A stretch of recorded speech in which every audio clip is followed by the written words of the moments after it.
I Whereas try to say this to everyone and they hate hearing it.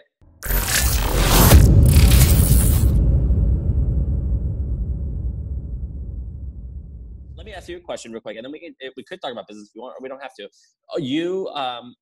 You bought your house, so your house is in a you could say where you live if you want, but we'll say it's a nice neighborhood that still has some issues in San Francisco. yeah, It's like I would say it's one of the less nice neighborhoods of San Francisco overall. but it's still desirable because Sure. it's like in a hipster area. Right. Do you regret buying your home? Yes. Do you can you want to say what your rent is at your new house or not? Yeah, sure. So the new house rent is $7,000 a month. Um, and And my, was that less than your mortgage? yeah, it's less overall because with a house you have, property tax, you have your mortgage, and then you have like, sort of the house maintenance issues that come up over time that, are just miscellaneous things. Do you So think a you'll little, a make little any bit less, money? a little bit less, but similar. Do you think you're going to make any money off of this deal? Not really. And that's, because selling a house has a lot of fees. So like, when you buy a house, if you want to sell it the next day, you basically need to sell it for 5% more just with the broker fees. And then there's like the transfer tax. And then there's, all the staging costs. It's going to cost us $15,000 to stage the place and fix up the paint and the, little scuffs and scratches that we've had along the way. And then we didn't take care of the lawn as good as we should have. So we got to get a landscaper. So there's all these costs to selling. So is it going to come out that you broke even and you lived for free, or is it going to come out that you just lived for $8,000 or whatever the monthly? I lived at basically about what I could have lived renting it, or maybe a little bit ahead. We'll see how it nets out. Like it's unknown, right? Like with COVID and stuff, like we don't even know, for somebody to come do an open house tour is like a lot of friction now. It's like, wear your mask, sign this waiver, blah, blah, blah. So I don't know where it's going to sell for, but the reason I regret it is not because of any of that. Right before I bought the house, like I had been house hunting, and like a week before I was hanging out with Sully, and Sully's, 100 times wealthier than I am. And I asked him, I said, do you own your place? And I was hanging out with him at his house. He's like, no. I was like, why don't you own like, just the most baller house here? Because you could. And he was like, oh yeah, no, I like the flexibility of renting, blah, blah, blah. And I was like, it seemed like he just kind of didn't give me the full answer there. So I asked him again at the very end. I was walking. He just didn't want to make you feel bad. Yeah, I was walking to my Uber and I was like, so if you were me, would you buy? And he goes, no. And I go, wait, why?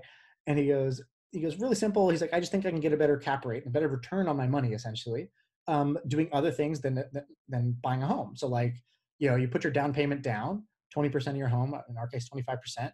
And that money sits in your home and it's appreciating at the rate of your home appreciation, which is like, varies 3%. wildly.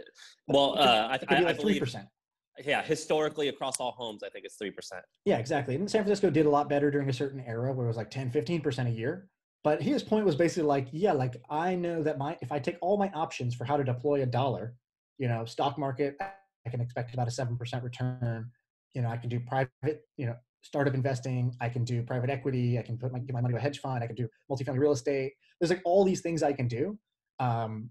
Putting it into a down payment of a house is not the best way. And on top of that, it doesn't spit off any cash flow. So like if I just buy a home and I rent it out to someone, I get the appreciation of a home, plus I get the cash flow every month.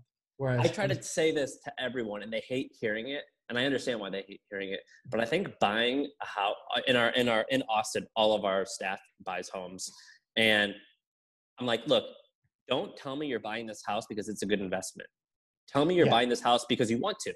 Like when I bought my steak last night, I didn't think that this $30 is a good investment. I did it because I felt, and not a financial investment, but a good investment of like, it made me happy. I wanted it. I work hard so I can have things I want. Right. So if you buy your house, don't tell me you're doing it because you're just throwing away money on rent. Right. Tell me you're doing it because it's going to make you happy or because you want to, because that is a good reason.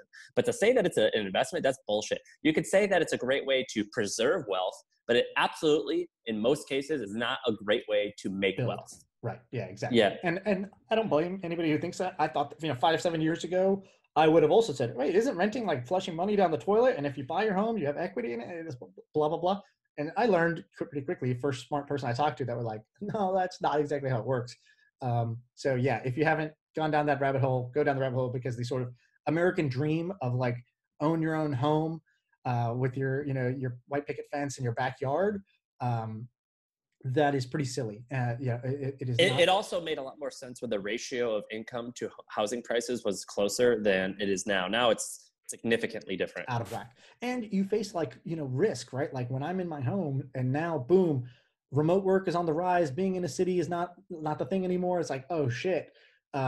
People take it for granted that these things just sort of go up. And you're one shift away. As soon as Elon Musk can make the Hyperloop work where I can commute long distances in like 20 minutes or less, then people are going to want to go live further away, have way more, space, resources, and whatnot, and not want to be packed in, like a sardine into a city. A lot of people will choose that. And so you're one technological shift or one policy shift, or in this case, one policy plus biological, terror away from people not wanting to be in a certain type of real estate class. Like The way, multifamily real estate is now struggling because of what's going on. You get a whole lot of unemployment, and now people can't pay the rents.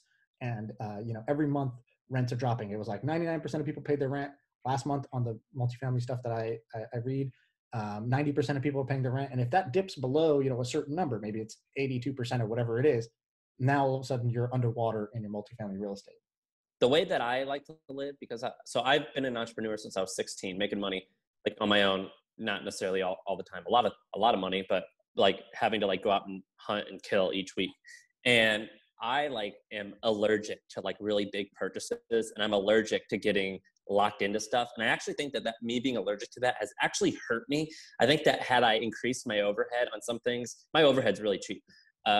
Had I increased my overhead, I actually would have worked harder to like have to like fulfill that overhead. But now, I mean, if I don't work for a very long, I don't even know how long, maybe forever, I'm fine. And I just prefer to be on that defense cockroach than putting, in San Francisco, you got to put down $300,000 or $400,000 on a home. I'm like, oh fuck, I don't want to. That's scary. I don't want to do that. You know what I mean? Yeah. And so I've never had the courage to do it.